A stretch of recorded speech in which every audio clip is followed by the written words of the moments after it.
आयुष्य पूर्णपणे अडचणीत येतं, कोणीच साथ देत नाही, तेव्हा एकच नाव मनातून बाहेर पडतं, श्री स्वामी समर्थ.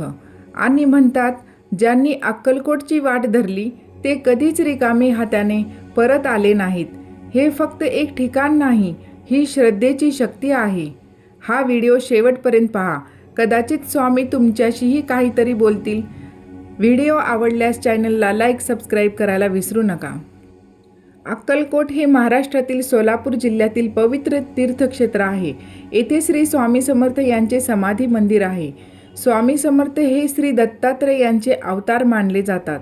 अक्कलकोटमध्ये वटवृक्ष मंदिर अत्यंत प्रसिद्ध आहे. स्वामी समर्थ बसत असत.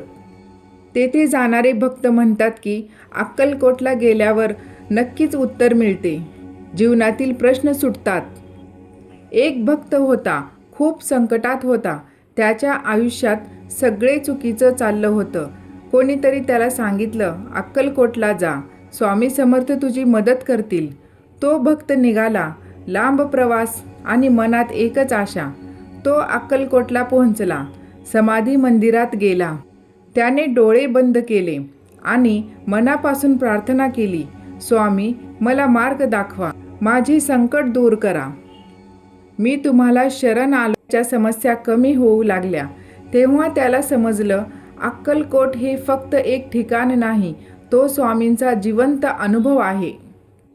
आजही लाखो भक्त अक्कलकोटला येतात, कारण स्वामी समर्थ आजही त्यांच्या भक्तांची हाक ऐकतात. मी म्हणतात, चुकीच्या निर्णयामुळे अनुभव वाढतो आणि योग्य निर्णयामुळे आत्मविश्वास.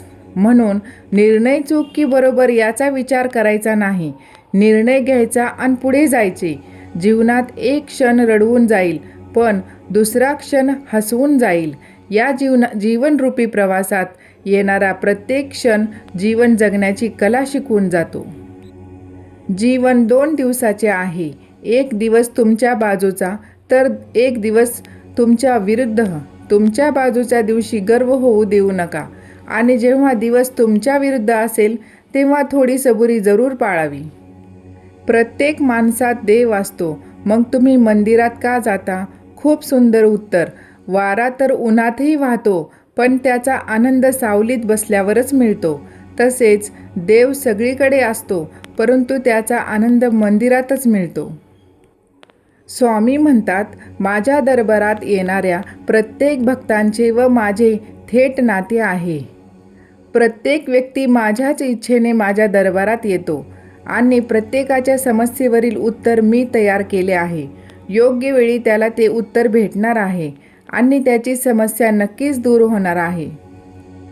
संयम ठेवला आणि प्रयत्न करीत राहिलत तर कितीही वाईट परिस्थिती असो, मार्ग हा निघतोच. अपेक्षा आणि समाधान यात अंतर एवढाच की अपेक्षा माणसाला दुःखात ठेवते आणि समाधान माणसाला सुखात ठेवते. तुम्ही स्वामीवर विश्वास ठेवता का? कमेंटमध्ये श्री स्वामी समर्थ लिहा आणि अनुभवा श्री स्वामी समर्थांचा खरा चमत्कार.